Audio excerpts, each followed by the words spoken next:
Subha class எப்படி இருந்துச்சு?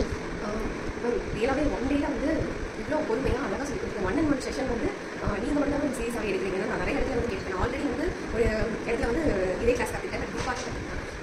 ஒரு பர்ஃபெக்ஷன்றது உங்ககிட்ட மட்டும் தான் இருந்துச்சு. ஒவ்வொரு சாரி பண்ணுறப்போ நான் இவ்வளோ பர்ஃபெக்டாக பண்ணுறேன் அப்படிங்கிற மாதிரி இருந்துச்சு. நான் அங்கே கற்றுக்கிட்ட போது கூட இவ்வளோ பர்ஃபெக்டாக இல்லை. ஆனால் நான் ஏன் மறுபடியும் உங்ககிட்ட கற்றுக்கணும், அசம்ஷன் வச்சும் ஒரு சாரி வந்து இப்போ யார் அவங்களை நம்ம பார்த்ததே இருந்தாலும் அவங்களோட சைஸ் மட்டும் சொன்னாலும் அதை வச்சு நம்ம பண்ணுற அளவுக்கு ஒரு நல்ல ஒரு அசம்ஷன்லேயே நல்லா புரியுற மாதிரியும் மெஷர்மெண்ட் எடுத்தும் நல்லா பண்ணுற மாதிரியும் அழகாக கிளியராக எக்ஸ்பிளைன் பண்ணீங்க. இன்னொன்று சீரியஸாக இன்னொன்று என்னன்னா ஒவ்வொரு டைம் ப்ளீஸ் எடுக்கும் போதும் என்னென்ன மிஸ்டேக் பண்ணுறோம், சின்ன மிஸ்டேக் கூட ஐடென்டிஃபை பண்ணுறீங்க.